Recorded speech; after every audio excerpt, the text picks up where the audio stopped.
Hola chicas, ¿cómo están? Como Hola, estoy en Moni. confianza, pongo la cámara. Después la voy a sacar porque acabo de llegar de viaje. Llegué hoy y estoy con Hola. una cara ¿De que viaje no otra vez? doy más. Qué Recién grande. termino de desarmar valijas. Ay, ¿a dónde anduviste?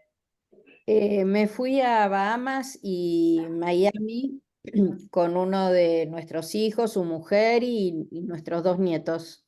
Qué Qué lindo. lindo, Y qué la verdad que lindo, fue un Moni. viaje espectacular, salió todo bien, el hotel a donde fuimos en Bahamas era espectacular, muy bien, muy bien. Qué lindo, Moni. Gracias por llegar y estar y acompañarnos.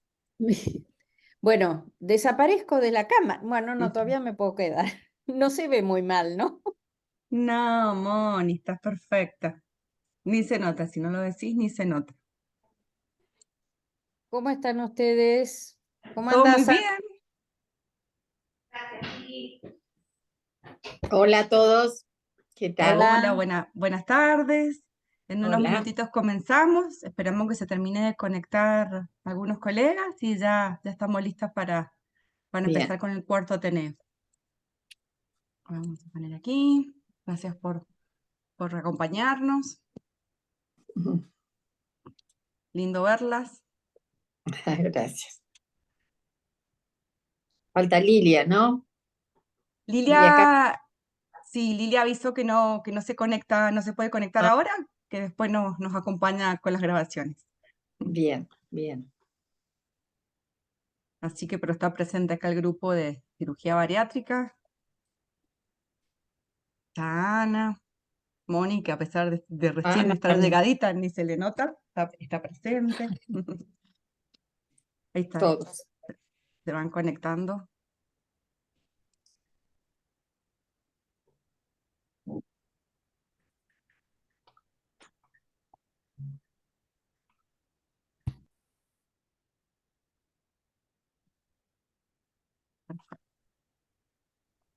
¿Les parece? Para aprovechar el tiempo, le damos inicio al cuarto Ateneo. Vamos a compartir pantalla.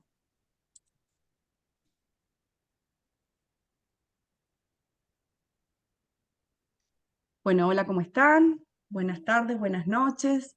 Mi nombre es Natalia Pampillón, soy la coordinadora del grupo de trabajo de cirugía bariátrica.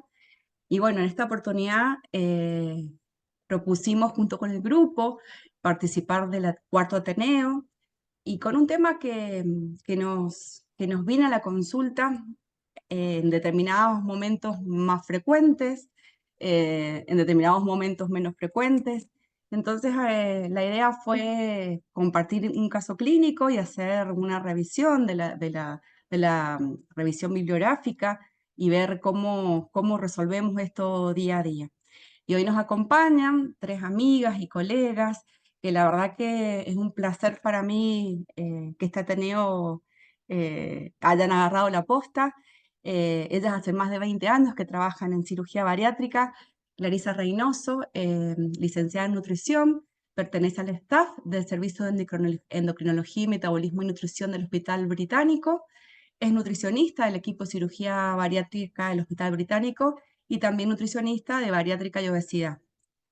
Ella nos va a presentar un caso clínico. Clarisa tiene muchísima experiencia en manejo del síndrome de Dumping.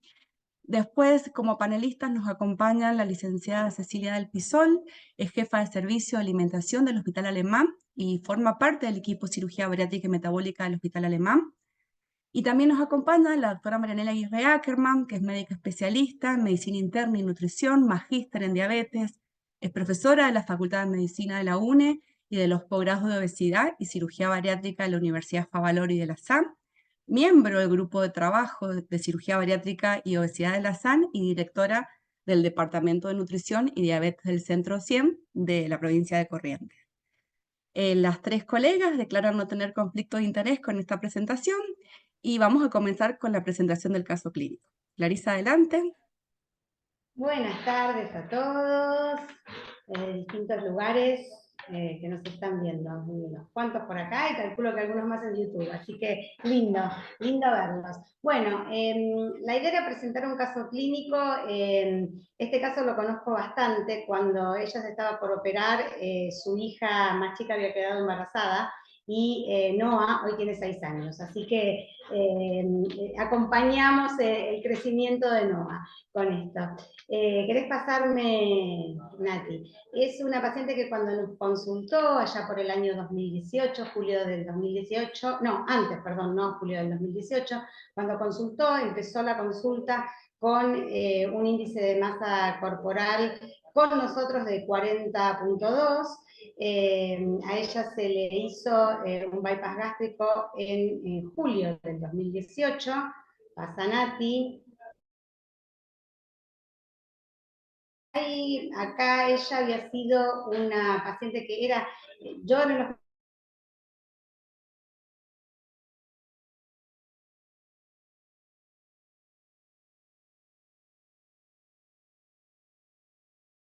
estaban con ese valor, sin comorbilidades importantes, pero sí con esa obesidad.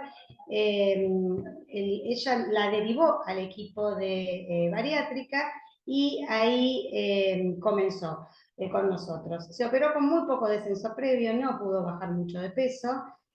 La siguiente. Y después de la cirugía, que fue sin ningún tipo de complicación, una cirugía absolutamente normal, una paciente que después de la cirugía no fue muy adherente al seguimiento nutricional, ¿sí? Fíjense que 13 meses después vuelve a la consulta con nutrición, con un exceso de peso perdido del 118%. Bastante más que lo que vemos en nuestros pacientes generalmente, no es lo más común tanto descenso de peso a los 13 meses, no comenta para nada que tiene temas de hipoglucemia en esa consulta. Yo estoy poniendo en general mis consultas acá, algunas me eché algunos datos de endo, pero son mis consultas. En ese momento yo le indico una suplementación con glucerna o con bus, en realidad es con lo que teníamos en el servicio como para darle, porque tenía bastante pocos recursos como para comprarlo, y a veces, bueno, eso es, hay que manejarse con lo que se puede, ¿sí? Sí tenía indicada la suplementación vitamínico mineral, que prefería cumplirla, y dentro de lo que es la tolerancia, que pueda llegar a llamar un poco la atención, tenía poca tolerancia a carnes rojas, y volúmenes muy pequeños de alimento era lo que comía, por eso este descenso de peso importante.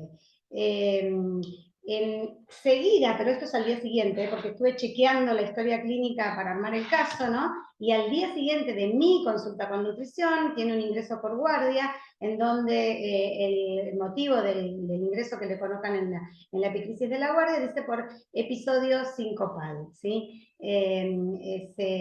Tiene este episodio, pasa Nati, esto fue en diciembre. En enero del 2020 la veo de nuevo, después pasó esto, quedó, no siguió inmediatamente, ¿sí? En enero del 2020 la vuelvo a ver con un descenso de exceso de peso, un exceso de peso perdido del 143%, muy bajo peso ya en ese momento. Realmente era bastante poco el suplemento que tomaba, comía muy poco, y ahí sí, en el interrogatorio, claramente hay episodios compatibles con hipoglucemia. ¿Sí? En la consulta se le entrega un glucómetro, se le pide que ante un episodio mínimo de síntomas se mida, se vuelve a medir, bueno, se le dan todas las enseñanzas como para que maneje esto. La siguiente. Vuelve, ahí sí a la semana, y se constatan estos valores. A las 10:15 hace un desayuno con pan y mermelada light. Yo no había hecho todavía una intervención nutricional para las hipoglucemias, porque esto fue a la semana, era para constatar a ver cómo estaba. Tiene una glucemia más o menos hora y media después de 59 miligramos, con sintomática leve. Después, dentro también de otro día de esta semana, desayuna un budín sí con azúcar, un budín común, y a las 11:30 hace una hipo de 37. Acá sí, con estos valores hace intervención nutricional.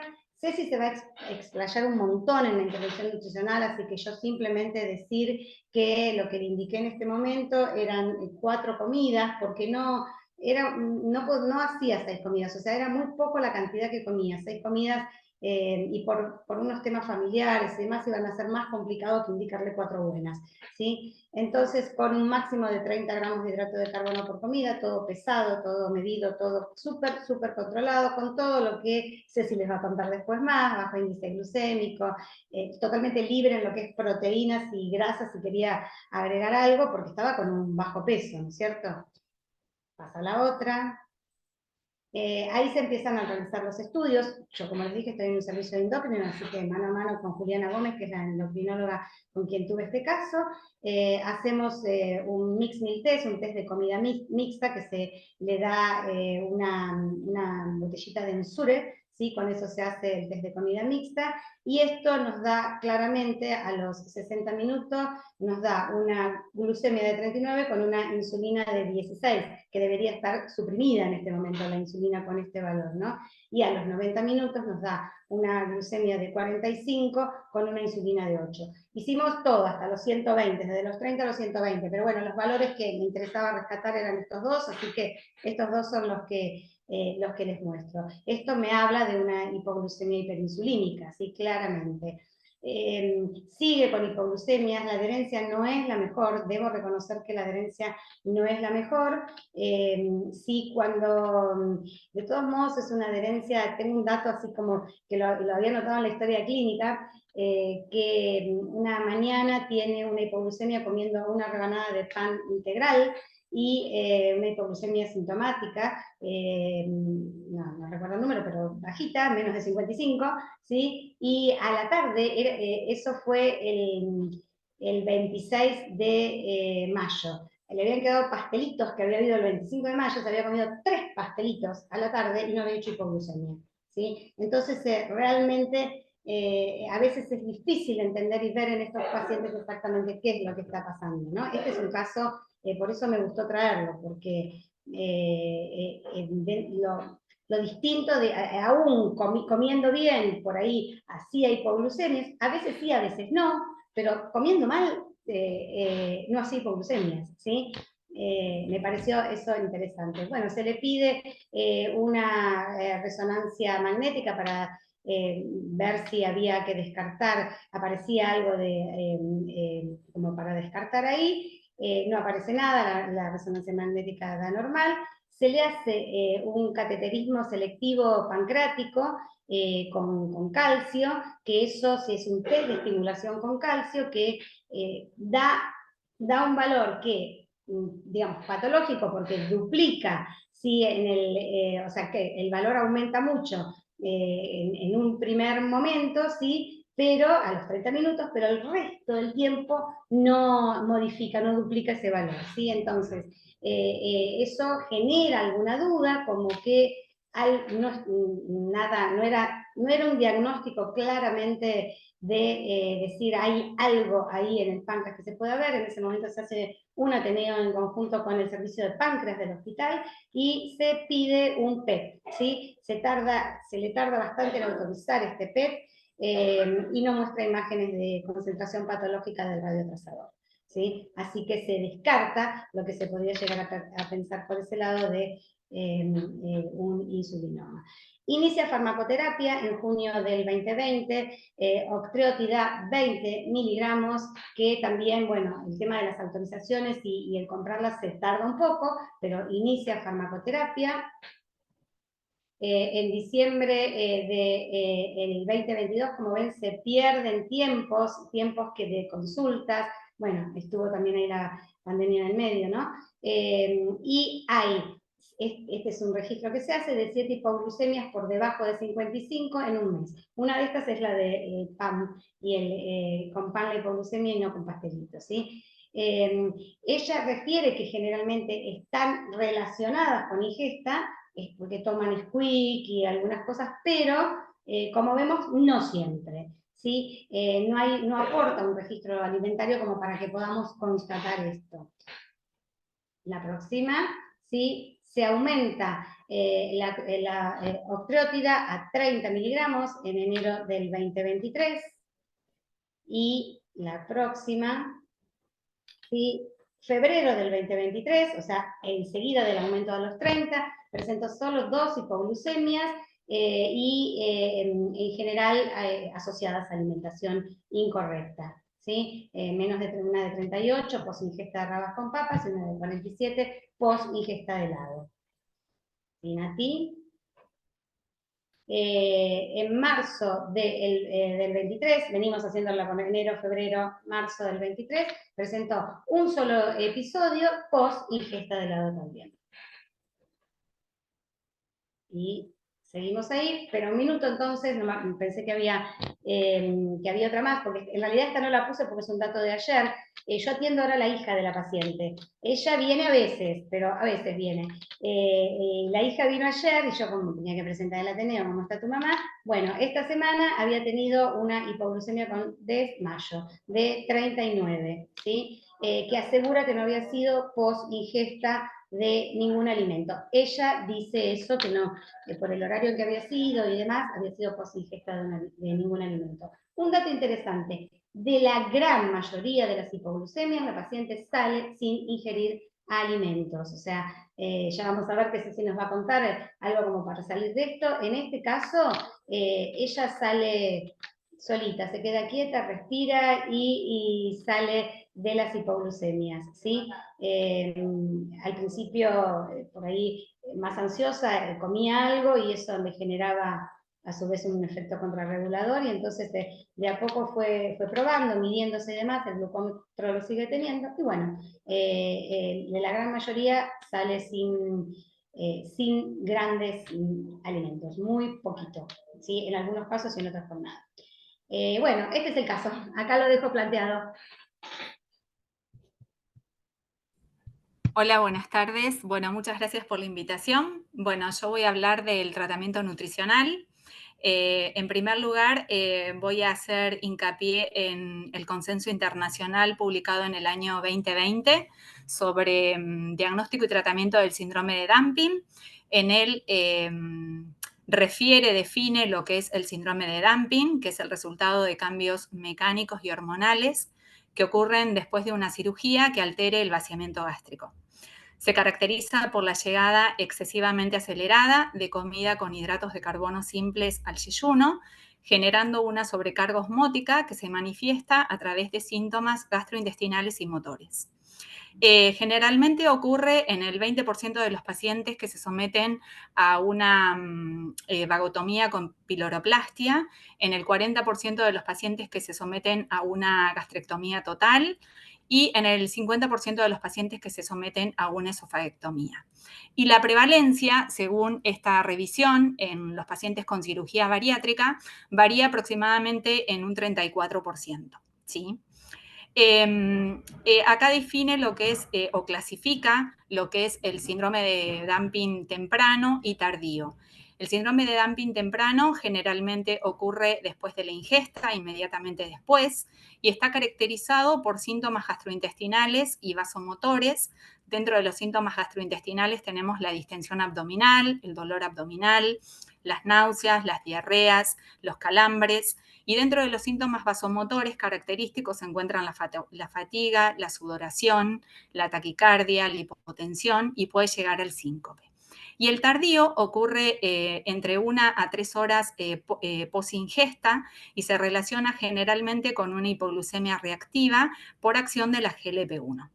En ambos casos se genera una incapacidad para el desarrollo de las actividades normales y se requiere un tratamiento nutricional específico. Así, esta revisión lo que hace es presentar un algoritmo de diagnóstico y tratamiento para el síndrome de Dumping. En un primer lugar, dice que debe existir una sospecha de sintomatología de Dumping. Una vez que esa sospecha está constatada, el mismo se debe diagnosticar y en un primer momento lo que se puede hacer es a través de imágenes para descartar cualquier otra anomalía que pueda existir en el tracto gastrointestinal, como puede ser alguna estenosis de la anastomosis, como puede ser también algún insulinoma o puede ser algunas adherencias. Bueno, en cuanto al diagnóstico, seguramente va a hablar después la doctora Marianela, ¿sí? La primera línea de tratamiento y el tratamiento inicial consiste en el tratamiento nutricional, que es el primer tratamiento que se realiza y suele ser beneficioso para la mayoría de los pacientes. Se debe aconsejar a los pacientes que reduzcan la cantidad por porción de alimentos que consumen en cada comida, fraccionando la alimentación diaria entre 4 a 6 comidas, ¿sí? Y además es importante recalcarle a los pacientes que retrasen la ingesta de líquidos 30 minutos antes y 30 minutos después de cada comida, ¿sí? La siguiente. Se debe eliminar de la dieta los hidratos de carbono de absorción rápida para prevenir los síntomas del dumping como la hipoglucemia. Se debe sugerir a los pacientes que se recuesten 30 minutos después de las comidas. Con esto se reducen los síntomas de hipovolemia, ¿sí? La próxima, los pacientes se deben educar para seguir una dieta con alimentos ricos en fibra, como frutas, verduras, cereales integrales, granos enteros, legumbres y proteínas, consumiéndolos despacio y masticando correctamente. Y en una segunda línea de tratamiento, este consenso propone el uso de suplementos dietéticos de fibra soluble que aumentan la viscosidad de los alimentos, como la goma guar, la pectina, y que se vio que tienen incidencia en la sintomatología de estos pacientes. Es así como proponen y muestran diferentes trabajos, ¿sí? En los cuales se ha utilizado el uso de pectinas, ya sea en soluciones de glucosa hipertónica o a través del agregado en distintas preparaciones, y se vio una mejoría marcada no solamente de la sintomatología gastrointestinal, sino también de los perfiles de glucemia, de insulina y en reducir la hipoglucemia, ¿sí? ¿Por qué se utiliza la fibra? ¿Por qué la fibra soluble? ¿Cuáles son los efectos que produciría la fibra soluble? Bueno, como sabemos, la fibra soluble aumenta la viscosidad y por consecuencia la consistencia de la preparación o de la comida o de los líquidos a los cuales es agregada, produciendo un retraso del vaciamiento gástrico y disminuyendo la liberación de las hormonas gastrointestinales. Mejora así los niveles postprandiales de glucemia, de insulinemia, reduciendo la hipoglucemia, y mejora los síntomas vasomotores. Lo que refiere esta publicación y sugiere y recomienda el uso de suplementos con un alto aporte de fibra soluble fraccionado a lo largo de las comidas. Y lo que refiere es que una dosis aproximadamente de 15 gramos fraccionado a lo largo del día sería beneficioso en la mejoría de los síntomas. Y cuando tenemos en cuenta otras recomendaciones de otras asociaciones, como la Asociación Americana de Nutricionistas, como la Asociación Australiana de Nutricionistas y la Clínica Mayo, en sí avalan las recomendaciones de este Consenso Internacional de Síndrome de Dumping, remarcando el tratamiento nutricional como primera línea de tratamiento del síndrome de Dumping, ¿sí? Pero también agregan otras recomendaciones, que es agregar una porción de proteínas y una pequeña porción de grasas saludables en cada ingesta para retrasar el vaciamiento gástrico, y también porque refieren que podrían ayudar en la prevención de los síntomas del síndrome de Dumping. Aconsejan disminuir la cantidad de hidratos de carbono por porción a 20 a 30 gramos por comida y a 15 gramos por snack en base a hidratos de carbono con bajo índice glucémico. Y también hacen especial hincapié en la educación alimentaria a estos pacientes sobre el contenido o el índice glucémico de los distintos alimentos y estimular el consumo de alimentos ricos en fibra soluble que retrasen el vaciamiento gástrico. Es así como las nutricionistas australianas proponen estrategias para el cumplimiento de estas recomendaciones mediante un listado de preparaciones o de listas de comidas de diferentes tipos de alimentos con bajo índice glucémico y alto contenido en proteínas. Bueno, los que menciono acá son obviamente los que existen en el mercado de ellas, ¿sí? Que son yogures con alto contenido proteico, bajo contenido en azúcares simples y sin lactosa, Agregar suplementos nutricionales de fibras solubles en purés o licuados, barritas de cereal hiperproteicas, uso de suplementos orales con bajo índice glucémico y un alto contenido proteico, y también proponen distintas marcas de cereales y de pastas con bajo índice glucémico, como son arroz, legumbres y también pastas como fideos con bajo índice glucémico. Bueno, ¿qué es lo que tenemos en nuestro mercado? ¿Qué es lo que podemos utilizar y qué es lo que nos brinda nuestro mercado? ¿Sí? Bueno, refiero que no tengo ningún conflicto de interés, como dijo Natalia hoy, ¿sí? Bueno, un suplemento que elegí para poner como ejemplo es el Boost Senior sin sabor, porque es el que tiene mayor contenido en proteínas y mayor contenido en inulina y FOS, ¿sí? El que tiene sabor de chocolate vainilla tiene un poco menos de proteínas y mucho menos de inulina, por eso lo elegí, ¿sí? Se puede tomar 3 veces en el día, 3 cucharadas soperas en dosis de 150 centímetros cúbicos. Después tenemos las barritas de cereal íntegra, que todas tienen 7 gramos de proteínas y 7 gramos de inulina a base de la raíz de la chicoria. Bueno, después tenemos los suplementos de fibra soluble, como son el Fiber Mice y el Psyllium. Ambos dos tienen entre 4,3 y 4,5 gramos de insulina, perdón, de inulina, y dice insulina, pero está mal, inulina y de goma guar, ¿sí? Estos se pueden utilizar una cucharada, que son 5 gramos, en 150 centímetros cúbicos de agua, y se puede adicionar 3 veces, se puede utilizar 3 veces en el día, no hay ningún problema. Y por último, tenemos el Glucerna, que tiene 11 gramos de proteínas y 3,8 gramos de fosinulina, ¿sí? También está yo puse ahí un yogur proteico con agregado de granola, la granola que tiene 5 gramos de proteínas y 5 gramos de inulina, y junto con el yogur que tiene 17 gramos de proteínas, serían un total de 22 gramos de proteínas, ¿sí? Y últimamente, las últimas guías publicadas por la Sociedad de Endocrinología Europea refieren recomendaciones sobre el diagnóstico y manejo de la hipoglucemia posbariátrica. En un primer momento, lo que hacen especial hincapié y énfasis es en realizar una anamnesis bien detallada sobre los hábitos alimentarios, los desencadenantes alimentarios y las conductas alimentarias que sean desencadenantes de los mismos, y deben ser realizados por una nutricionista capacitada, especializada en cirugía bariátrica, para permitir una atención individualizada y brindar todas aquellas estrategias de alimentación post-bariátrica saludable. Refieren también que las personas deben ser examinadas y tratadas si tienen alguna deficiencia nutricional, de acuerdo a las guías internacionales de cirugía bariátrica. Recomiendan también incluir el consumo de porciones controladas de hidratos de carbono en cada ingesta como una estrategia de alimentación posbariátrica. Sugieren comidas pequeñas y frecuentes, hasta 6 veces en el día, con un contenido de hasta 30 gramos de hidratos de carbono, preferentemente de bajo índice glucémico, pudiendo llegar a ingestas de 20 a 25 gramos de hidratos de carbono por porción si no son eficaces los 30 gramos, ¿sí? Siempre con una supervisión en cada una de los manejos y de las cantidades, ¿sí? También la próxima. También sugieren educar a estos pacientes sobre estrategias para cuando tengan alguna hipoglucemia emergente. Para este caso siempre refieren que lleven algún snack con un hidrato de carbono de absorción rápida para tratar la hipoglucemia.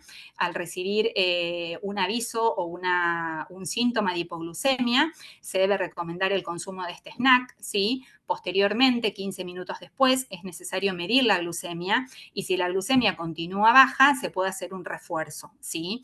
Y también, igualmente, se puede considerar un refrigerio de seguimiento que contenga hidratos de carbono con índice glucémico bajo después de la resolución de la primera hipoglucemia, ¿sí? Se debe evitar el uso de sacarosa para el tratamiento de la hipoglucemia tratada con ascarbosa, y se debe estimular a los pacientes a realizar actividad física, siempre y cuando la glucemia sea constante, porque si tienen previo a la actividad física hipoglucemia, esto puede ser un riesgo, ¿sí? Es importante evitar la sobrecarga de hidratos de carbono previos al ejercicio, medir la glucosa en casos de que se sienta mal, llevar un snack de hidratos de carbono de absorción rápida que puedan servir para gestionar cualquier hipoglucemia y considerar un refrigerio posterior a la actividad física que contenga un hidrato de carbono con bajo índice glucémico. Es importante también reducir o suspender el uso de alcohol. Se debe promover modificaciones en el contenido del resto de los macronutrientes de la dieta, con un mayor contenido, un mayor consumo de proteínas durante las comidas. Esto debe ser individualizado. Las guías refieren que el consumo sea mínimamente de 60 gramos, pero es posible que los objetivos sean mayores dependiendo de cada paciente. También se debe alentar a los pacientes a evitar ingerir los líquidos con las comidas, tal como decía el consenso internacional. Los mismos deben ser ingeridos 30 minutos antes y 30 minutos después de las mismas. Y en caso de que tanto el tratamiento nutricional como la farmacoterapia no resuelvan estas hipoglucemias graves, se debe considerar la colocación de una sonda de alimentación por gastrostomía. Bueno, y yo acá les puse algunos ejemplos como para llevar todo esto a la práctica diaria, ¿sí? De cómo podría ser, por ejemplo, un desayuno para un paciente con este tipo de hipoglucemias, ¿sí? Un desayuno que sea alto en fibra soluble, alto en proteínas y con un aporte de grasas saludables. Entonces acá puse un vaso de yogur con media taza de granola y una porción de queso. En total nos dan 28 gramos de hidratos de carbono, 5 gramos de fibra soluble, 18,6 gramos de proteínas y 4,5 gramos de grasa. En el siguiente ejemplo puse un vaso de leche con una rodaja de pan lactal, un huevo, una cucharada de palta y la adición de una cucharada de fibra soluble. Esto nos daría en total 17,34 gramos de hidratos de carbono, con un total de 5 gramos de fibra, de los cuales 4,3 son fibra soluble, 11,16 gramos de proteínas y 11,7 gramos de grasas saludables. Y un almuerzo, que acá puse una porción pequeña, ¿sí? Sería una ensalada mixta de 60 gramos, un bife chico, una porción chica de puré mixto con el agregado de una cucharada de fibra soluble y una cucharada de aceite de oliva y una naranja cortada en gajos. Esto nos daría un total de 28,6 gramos de hidratos de carbono, con 10,18 gramos de fibra, de las cuales 4,3 constituirían fibra soluble, 23 gramos de proteína y 20 gramos de grasa. Bueno, y las conclusiones generales a todo esto, después de toda esta exhibición, lo que podemos decir es que es importante realizar una minuciosa anamnesis alimentaria de hábitos alimentarios para evaluar los factores desencadenantes y posibles deficiencias nutricionales. Es importante fraccionar la alimentación diaria en 4 o 6 comidas, depende del tipo de paciente. Incorporar en cada comida hidratos de carbono con un bajo índice glucémico, rico en fibra soluble, combinado con proteínas y grasas saludables por los beneficios que han demostrado. Evitar, por supuesto, la ingesta de alcohol y de hidratos de carbono con alto índice glucémico. Realizar educación alimentaria nutricional permanentemente, poniendo especial énfasis en la importancia de una correcta masticación y de elección de alimentos con un bajo índice glucémico. Evaluar también quiénes se beneficiarían con la incorporación de suplementos de fibra dietética e individualizar el plan de alimentación del paciente y estimular la actividad. ¿Ensalada tenés? Sí. Muchas gracias.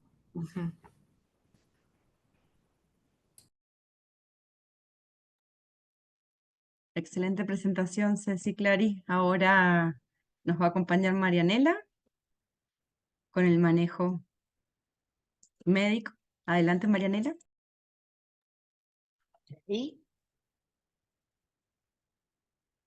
Bueno, buenas noches a todos. Gracias por acompañarnos en este evento. Vamos a hablar ahora de ¿Qué hacemos con los fármacos? Igualmente vamos a hacer, como decía Cecilia, un pequeño repaso con respecto a la detección y al diagnóstico. Nosotros sabemos que tenemos muchos cambios fisiológicos después de la cirugía bariátrica, hay cambios iniciales, hay una rápida pérdida de peso y también hay un aumento con el paso del tiempo del riesgo de hipoglucemia. ¿Cuáles son los cambios en la regulación de la glucosa post cirugía bariátrica?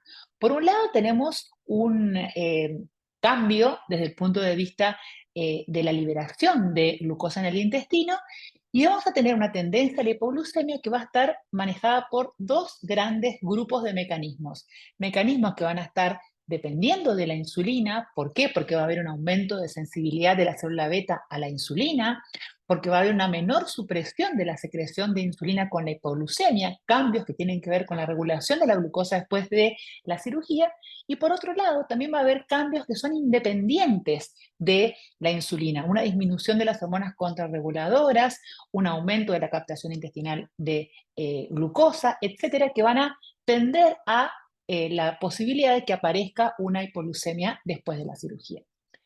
Tenemos que diferenciar, porque cuando se habla de dumping, sobre todo la gente que no está en el ámbito de la cirugía bariátrica, se habla de dumping temprano y de dumping tardío o hipoglucemia reactiva. Por supuesto que estamos hablando en este momento de hipoglucemia reactiva o dumping tardío, que es la que se da después de un año post cirugía, que se da después de 1 a 3 horas después de la comida y que tiene estos síntomas, ¿no? Perspiración, disminución de la concentración, confusión, si tenemos neuroglucopenia.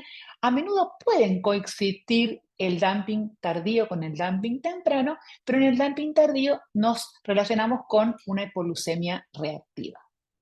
Entonces, ¿qué pasa con la terminología? Me parece esto importante porque quizás es importante empezar a hablar de términos distintos, porque el término dumping tardío muchas veces provoca confusión. Entonces, lo que proponen estos autores es cambiar dumping tardío por hipoglucemia postbariátrica y simplificar, en lugar de decir dumping precoz, decir síndrome de dumping. Es decir, síndrome de dumping por un lado, hipoglucemia postbariátrica, como para simplificar la nomenclatura. ¿Qué es central en la hipoglucemia post-cirugía bariátrica? La historia clínica.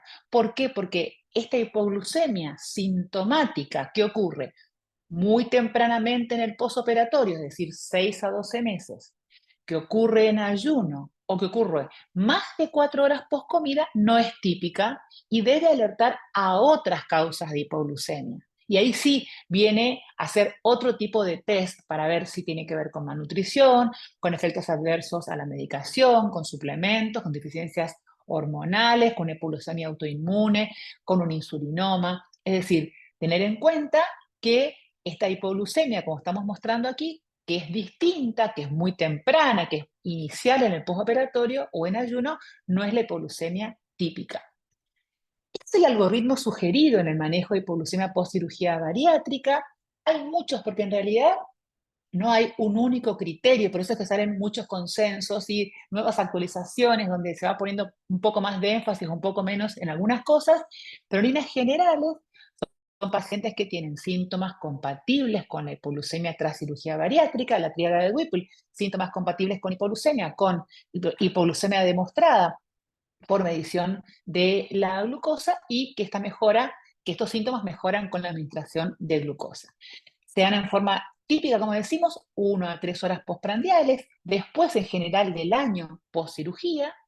Entonces, ¿qué sería lo ideal? Lo ideal sería que durante un episodio uno pudiera confirmar que tiene una glucemia baja, menos de 50, y al mismo tiempo una insulina inapropiadamente alta, porque el primer cambio hormonal que tenemos ante una hipoglucemia es el descenso de la secreción de insulina. En este caso tenemos una hipoglucemia con una insulina de más de 3 a 5 y con un péptido C de más de 0,6. Supongamos que el paciente nosotros lo detectamos justo en un episodio, detectamos esto y ese sería el diagnóstico. Si es positivo, tenemos el diagnóstico de hipoglucemia reactiva post cirugía. Si no tenemos la suerte de tomar al paciente en ese momento, hay test de provocación, como mostraban pues se puede hacer el test de provocación con comida mixta. Ahora vamos a ver un poco más de estos test. Y en estos casos hablamos de una glucosa venosa de menos de 60. En general se habla, ustedes saben que hablamos de menos de 70 cuando hablamos de hipoglucemia, pero en cirugía bariátrica específicamente, cuando es una hipoglucemia espontánea se habla de menos de 50, y cuando se habla de una hipoglucemia reactiva post curva, hablamos de menos de 60. Entonces ahí hacemos, si da positivo, tenemos menos de 60 en esta curva, el diagnóstico de hipoglucemia, y entonces ahí comenzamos con tratamiento dietético. La mayoría funciona bien con tratamiento dietético, y si no funciona, pensamos sí en tratamiento farmacológico, y si no funciona, en tratamiento quirúrgico. Entonces, no hay un acuerdo único sobre cómo diagnosticarla. ¿Qué prevalencia tiene? La prevalencia depende de qué método diagnóstico se use para identificarlo. Sabemos que en general va a depender si hay cuestionarios, 30%, 50% con pruebas dinámicas, y además es muy frecuente que haya hipoglucemias que no sean sintomáticas. Entonces muchas veces cuando se hacen monitoreos continuos de glucosa, se encuentran que estas cifras son mucho mayores, y podemos ver series de hasta 75% de pacientes que tienen episodios de hipoglucemia no sintomática cuando se usa monitoreo continuo de glucosa. ¿Qué prueba provocativa usar? La prueba de tolerancia a la comida mixta, como mostraba, se puede hacer con una comida mixta, o se puede hacer con un ENSUR. Se mide glucosa e insulina en ayuno y cada 30 minutos. No hay un acuerdo en cuanto a la duración, pero en general se habla de 3 horas, 180 minutos.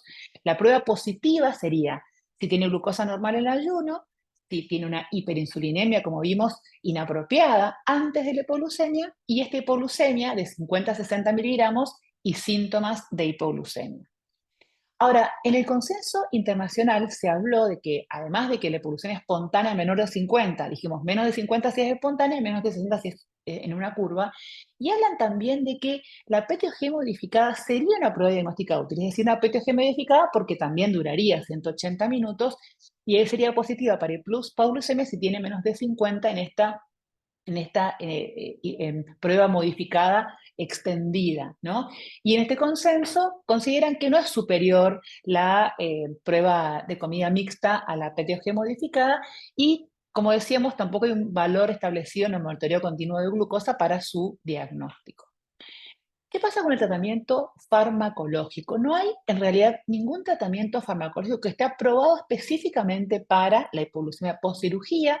Inicialmente siempre hay modificaciones dietarias, que se explicó recién muy bien Cecilia, y la segunda línea serían los fármacos. Los fármacos van a tener mecanismos de acción que van a actuar en diferentes instancias de la fisiopatología. Por ejemplo, los análogos de somatostatina y el avexitide, que vamos a ver enseguida, es un antagonista del GLP-1, van a actuar en los niveles inadecuadamente altos de insulina. Y, por ejemplo, la carbosa y la canaglifosina, me faltó ahí, van a actuar en estos picos más tempranos y más altos por absorción de glucosa intestinal. Específicamente la carbosa la conocemos desde hace muchos años, es un inhibidor de la alfa-glucosidasa intestinal, tiene como mecanismo de acción el retraso de la absorción de los hidratos de carbono, reduce las glucemias postprandiales y los picos de insulina. Esas son las dosis, entre 100 a 300 miligramos antes de las comidas principales, pero puede tener efectos adversos importantes. Entonces se comienza en general con dosis más bajas, de por ejemplo 25 miligramos, se comienza con unas dosis bajas y se puede aumentar gradualmente. Tiene poca tolerancia, puede producir flatulencia, diarrea, dolor abdominal, y no es fácil de conseguirlo, ¿no? Con lo cual, si bien está como un método utilizado, está incluso en el consenso europeo, como mostró recién Cecilia, está como primera línea, pero no es lo que más utilizamos justamente porque no es algo fácil de conseguir y tiene estos efectos adversos. Estudios que han mostrado que con acarbosa hay una mejoría de esta hipoglucemia post-curva, sin cambios en el GLP-1 y sin cambios en la insulina. Estos análogos de somatostatina, que en general son los que más utilizamos en las hipoglucemias reactivas que no mejoran con la dieta, como mostró recién Clarisa en su paciente. El mecanismo de acción que tienen es la reducción de hormonas intestinales, entre ellas el GLP-1, la inhibición de la secreción de insulina, también enlentecen el vaciamiento gástrico. La dosis, comenzamos con Octotri de corta duración, entonces lo utilizamos en 25, 50 miligramos, viene de 50, 100, 150 miligramos, subcutáneo antes de las comidas, o se puede pasar, si este paciente anda bien con esta medicación inicial de acción corta, a la inyección mensual de Octotrida LAR o Pasriotida, que también se puede utilizar. Puede tener efectos adversos, puede producir efectos adversos gastrointestinales e incluso puede producir hiperglucemia. Es importante por eso ir viendo la dosis adecuada en cada paciente si es efectiva en su sostenimiento. Pero realmente en los pacientes, también en nuestro caso, en nuestra casuística, en los pacientes que hemos tenido con hipoglucemias refractarias, es con el fármaco con el que han andado súper bien y han superado el cuadro. En este caso vemos un trabajo de 30 pacientes que tuvieron hipoglucemia. Todos son casos, son series de casos pequeñas porque, bueno, no es una complicación, por suerte, tan frecuente, estas hipoglucemias reactivas refractarias, ¿no? Pero lo que se puede ver aquí es que más allá de que pueden mejorar muy bien con octiotrida subcutánea como con octiotrida LAR, fíjense que con subcutánea incluso mejoran un poco más las hipoglucemias, sin embargo, la calidad de vida es muy superior con el Octotride de larga duración, administrada mensualmente, con lo cual lo que se ve en este trabajo es que los pacientes valoraron más el tratamiento con LAR, si bien tuvieron algunos efectos adversos, como pueden ver aquí, cálculos biliares en algunos pacientes, pero mejora los resultados y mejora la calidad de vida de los pacientes. Con respecto a otros medicamentos utilizados que han mostrado efectividad en estudios clínicos, la canaglifosina, que reduce la absorción de los carbohidratos, como ustedes saben, es un inhibidor del SGLT2, pero también inhibe parcialmente el SGLT1 en intestino, entonces disminuye el pico de insulina postprandial, la dosis de 300 miligramos, los efectos adversos que conocemos, obstrucciones genitales, depresión de volumen, estudios como este que muestra, fíjense, cómo con canaglifosina 300 miligramos se logró mejorar la glucemia con PTOG y también mejoría en la insulinemia, con lo cual hay estudios que respaldan su utilización y redujo un 85.7% la tasa de hipoglucemia post-cirugía. Con respecto a estudios que muestran fármacos en investigación, no está disponible para la venta, pero sí hay estudios y si entran a Clinical Trials pueden ver varios estudios que están en marcha con avexitide. Es un antagonista del receptor del GLP-1 que reduce el GLP-1 postprandial, le aumenta el glucagón. Y estudios en los que se puede ver, fíjense, aquí podemos ver más arriba detallado este pedacito aquí de la curva, donde tanto 30 como 60 miligramos de avexitide han mostrado mejoría de la glucemia y un aumento en el nadir de glucosa post curva, con lo cual podemos decir que aumentaron entre un 21 y un 26% el nadir de glucosa según la dosis, y también se ve menor insulinema postprandial, fíjense que redujeron entre un 23 y un 21% el pico de insulina. Podría entonces representar un tratamiento prometedor para pacientes con hipoglucemias post-cirugía bariátrica. Y medicamentos que están mencionados, pero solamente en case reports, los bloqueantes de los canales de calcio, el diazóxido, también la liraglutida están mencionados. Fíjense, por ejemplo, 5 estudios en este review sistemático de agonistas de GLP-1 para el manejo de pacientes con hipoglucemias reactivas. No hay datos suficientes, parecería haber una menor variabilidad en la liberación del GLP-1, pero no hay datos suficientes como para una conclusión definitiva de su utilidad en estos pacientes. ¿Y qué pasa con el tratamiento quirúrgico? Como veíamos, era el último escalón en pacientes que no tienen eficacia con medicación. Hay en esta review de la literatura, vemos 25 publicaciones donde se hicieron 12 pancreatectomías y 13 reversiones. Lo que vieron es que se produjo en el 88% de los pacientes la reversión, la mejoría después de la reversión, un 54%, en un 54% pacientes después de la pancreatectomía, pero con mayor tasa de complicaciones, con lo cual lo que dicen es que el tratamiento quirúrgico óptimo no está definido, pero la reversión del bypass parece ser más eficaz que otros tratamientos. Es decir, que si se optara por un tratamiento quirúrgico sería la reversión del bypass. Y fíjense la posición que tiene el SNBS con respecto a hipoglucemia postcirugía. Ellos dicen que en casos leves, a menudo se implementa la modificación dietaria sin un diagnóstico definitivo. Es decir, un paciente que viene con los síntomas típicos de hipoglucemia, que por ahí, o porque consigue un glucómetro, se puede detectar que tiene menos de 50 de glucemia, entonces decimos, bueno, podemos hacer un tratamiento dietario sin un diagnóstico definitivo.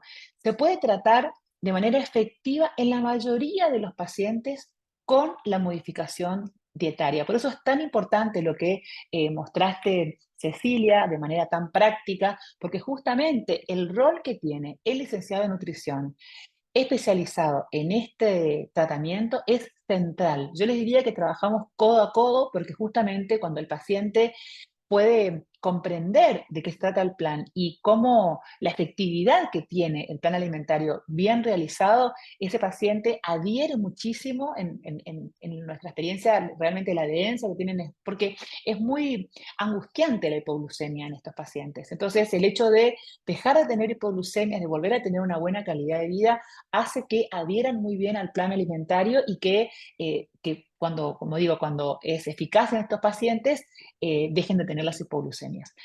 Como decíamos, la farmacoterapia produce resultados variables, pero siempre debe intentarse antes de la intervención quirúrgica y también en este position statement no recomiendan la pancreatectomía parcial. Para terminar, decimos entonces que en la farmacoterapia, tanto la carbosa, el octiotidelar, que es lo más utilizado, y la canaglifosina han mostrado efectos positivos con mayor evidencia. El Avexitide parecería ser un fármaco prometedor y el tratamiento quirúrgico óptimo no ha sido definido, pero la reversión del bypass sería más eficaz que otros tratamientos. Muchas gracias y bueno, los esperamos en las preguntas. A ver si responden esos dos que quiero yo ver y ya está. Y ya voy a hacer Hola. pila, ya no. Ahí se está escuchando un audio. Bueno, muchas gracias, Marianela. Ceci, Clarisa, muy claro. Vamos a empezar con las preguntas. Gracias. La primera pregunta de Heidi habla de si para Cecilia o para Clarisa, si la adición de proteínas debe ser de alto valor biológico. Sí, preferentemente sí, porque entonces, de paso, como el paciente el paciente bariátrico, sabemos que las proteínas son un nutriente crítico, entonces estaríamos doblemente cubriendo ambos dos, ¿sí? Sí, coincido. Perfecto. Después, bueno, Leticia pregunta si una consulta para Marianela. Me imagino con otros SLGT2, ¿hay estudios, pregunta? ¿O solo con, no sé si está bien lo que quiso poner, con cana? No, solamente con canaglifosina. Ujú, Hay otros estudios con otros fármacos, pero en SGLT2 solo con canaglifosina. perfecto.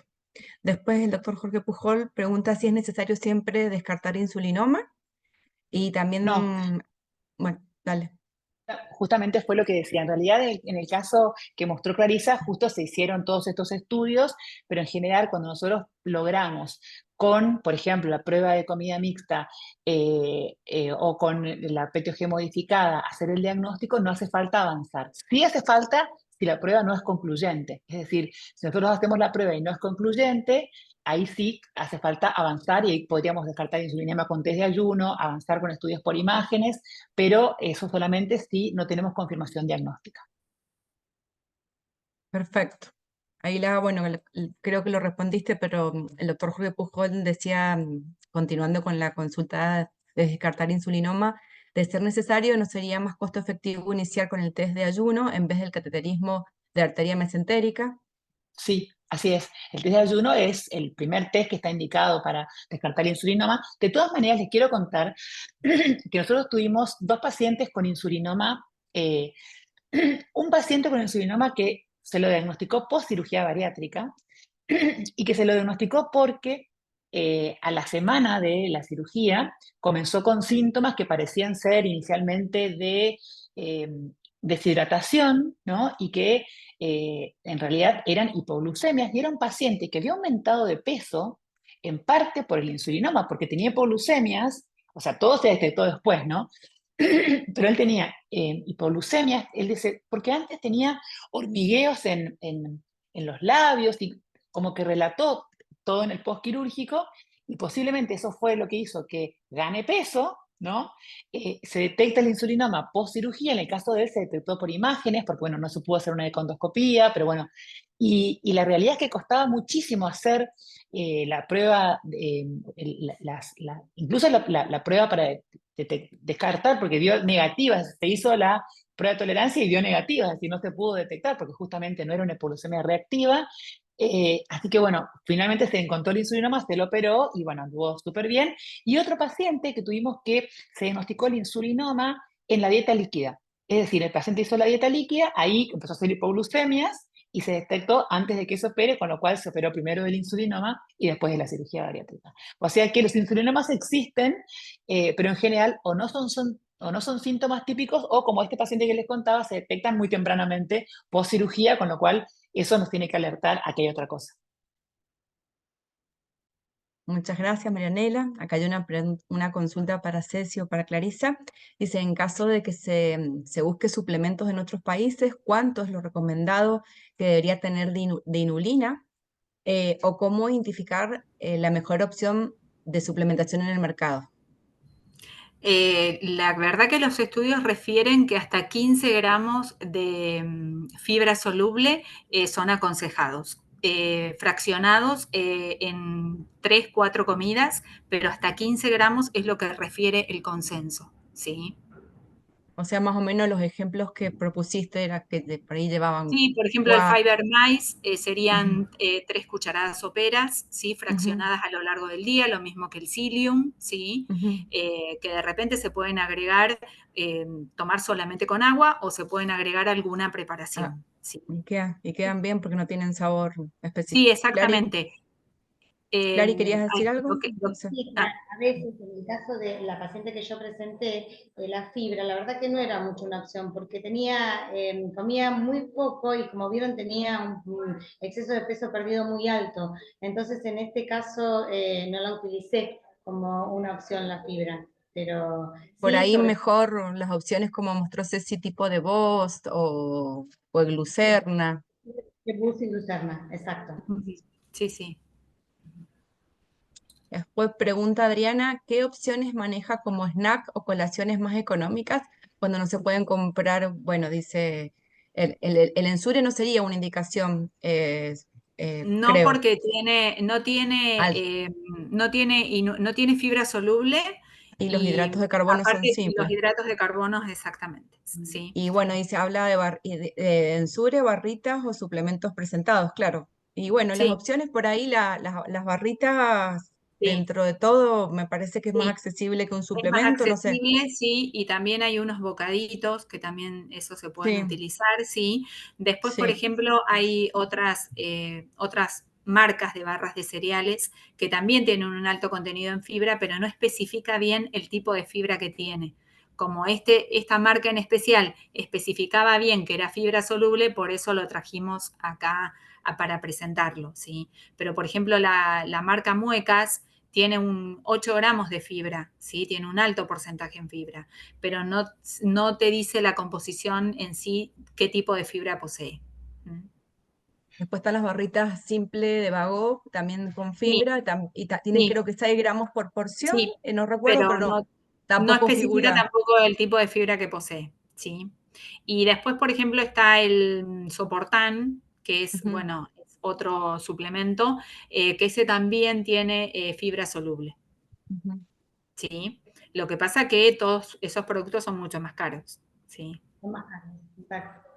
Yo Exacto. creo que las opciones de las barritas o los bocaditos son Exacto, sí, accesibles, y lo bueno que se puede llevar en la cartera, dejar en el exactamente. auto, Sí, eh, exacto. no son perecederos. Porque la opción a Exacto, veces del yogur es buena, pero lo tenés que tener heladera, claro, entonces, exactamente, sí, exacto, sí, También se en puede usar principio. algún yogur que no sea de los proteicos que son un poco más caros, utilizando alguna cucharada de whey protein, que a veces claro. Sí, tienen un par de whey sí, protein sí. sabor Yo, que está bueno yo no, también. en el ejemplo que había puesto no utilicé un yogur con alto contenido proteico, sino que utilicé una marca tradicional. ¿Está? Ujú, Perfecto. ¿Qué ujú. bocaditos que marca? Yo creo que son los íntegras que decís, Ceci, Sí, ¿no es sí, cierto? exacto, sí, sí. Los bocaditos Ujú. íntegras, Sí, que son todos con raíz de chicoria, con inulina. exacta. Y tienen un alto porcentaje de proteínas. Ujú.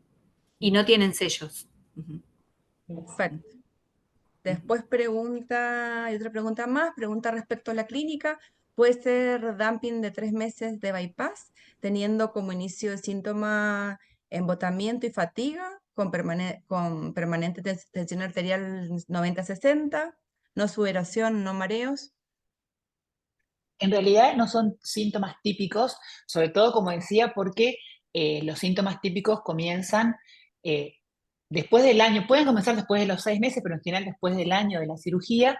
De todas maneras, a ver, si es posible darle un glucómetro como para que se detecte la glucosa eh, en, en esos momentos, o incluso un monitoreo continuo de glucosa. Se le puede dar también un sensor si uno quiere hacer algún tipo de diagnóstico que en general no ayuda, porque como decíamos, no tenemos puntos de corte específicamente con el sensor, pero nos podría dar un perfil glucémico como para tener alguna idea de dónde estamos parados y ver si progresar. Porque, como les digo, uno habla de test de comida mixta o hablamos de prueba modificada, pero no siempre es fácil que se lo hagan los pacientes, porque el Exacto. lugar donde se lo hacen, que el bioquímico entienda lo que se va a hacer, porque no son las pruebas habituales, es decir, que escribirlo bien, cómo van a hacerlo, que cada 30 minutos, que van a medir la glucemia, la insulina cada 30 minutos, y que va a durar, es decir, cómo se autoriza, tiene sus bemoles a la hora de hacer ese Exacto. pedido, por más que se lo hace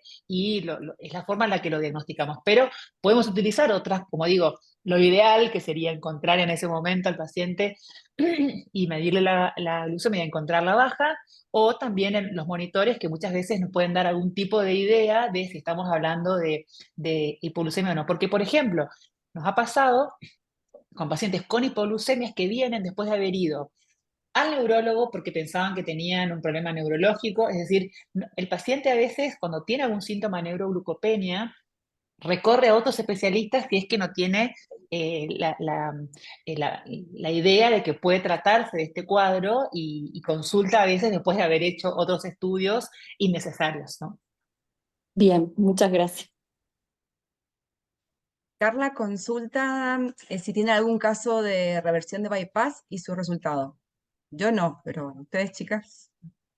No, No, un tampoco. comentario que quiero hacer de una paciente que tuvimos, no una paciente con bypass, pero una paciente con hipoglucemias, es que los monitores, las hipoglucemias no las miden también. O sea, nosotros le decíamos a esta paciente, por monitor le daba 40 y por capilar le daba 60. O sea, había diferencias importantes y lo que estuvimos en ese momento, bueno, viendo y averiguando, es que en las hipoglucemias los monitores no son muy fieles, digamos, ¿no? A los valores. Así que, bueno, hay que Sí, lo tener. importante es relacionarlo con los síntomas, porque si el paciente tiene síntomas, la tríada de Whipple, si tiene síntomas de hipoglucemia y tiene en el monitor o como sea que se detecta la hipoglucemia, ahí es donde tenemos el diagnóstico, no con el monitor solo sin correlacionarlo con los síntomas. Por eso decíamos que la clínica es tan importante. ¿Qué síntomas tiene y con qué glucemia tiene esos síntomas?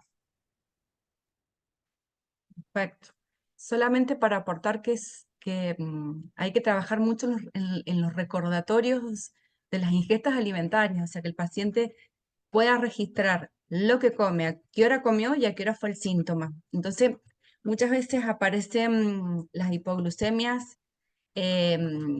post-hipoglucemias y eso sucede un montón, entonces es re importante hacer los recordatorios. Y después cuando Clarisa hablaba de la paciente que se comió los pastelitos, y siempre uno trata de pensar por qué no hizo hipoglucemia. Y bueno, por ahí está, quizás estuvo ahí el componente graso que disminuyó, atenuó, no era grasa saludable, o no sé cómo habrán sido hechos esos pastelitos, pero quizás contribuyó a disminuir o no producir la hipoglucemia posterior. Entonces, por ahí, como Nutris, trabajar mucho en la intervención nutricional, en que el paciente haga los recordatorios, y que escriba las comidas antes, durante, después, si se puede tomar la glucemia, genial, para poder ir viendo cuál es el alimento. Muchas veces hablamos de hidrato de carbono simple, a veces hablamos de fruta muy madura, a veces combinación. Hay pacientes que dicen, tomo la leche y no tomo la hipoglucemia después de comer tal cosa. Entonces hay que estar muy individualizar el tratamiento y estar muy, digamos, atentos a la ingesta diaria del antes y el después. Sí, y otra cosa que me parece importante agregar es que si bien está escrito solamente en el último consenso que contaba recién Cecilia, en pacientes que tengan hipoglucemias muy severas, muy frecuentes, uno podría llegar a considerar las inyecciones de glucagón para tratarlas, ¿no? Porque como decía, sobre todo cuando tienen esos síntomas de neuroglucopenia, que es lo que más molesta al paciente, porque a veces les sucede, no sé, tienen que ir a manejar, por ejemplo, al trabajo, entonces a veces tener disponible la inyección de glucagón los ayuda a estar un poco más seguros, y aparte se la pueden autoadministrar, entonces tenerlo en cuenta que no es lo que generalmente se usa, pero que puede Claro. llegar a indicarse si tuvieran hipoglucemias severas o muy frecuentes. Perfecto. Muchísimas gracias. Yo creo que estamos en tiempo, no hay más preguntas. Damos por finalizado el cuarto Ateneo. Muchas gracias a la Sociedad Argentina de Nutrición por permitirnos estos espacios, y estas situaciones clínicas nos aparecen, si no es esta, es otra, y está bueno poder compartir, revisar la bibliografía, así que bueno, les agradecemos mucho su presencia y especialmente un cariño al grupo de trabajo de cirugía bariátrica, que la verdad que somos un montón y todos les ponen muchísima onda, muchísima energía. Ahí se sumó Fabi, se sumó Moni recién llegada de viaje, así que sé que otros andan por ahí sin verlas, pero sé que están, así que bueno, muchísimas gracias al grupo de trabajo de cirugía bariátrica y a la Sociedad Argentina de Nutrición. Bueno, gracias. Gracias a vos, Natalia. Gracias, Ceci, Clary, Marianela. Gracias, Un beso Natalia, grande. por tu Chao. apoyo. Chao, Bueno, chicas, un muchas gracias placer. a todas. Hasta Gracias, luego. un placer.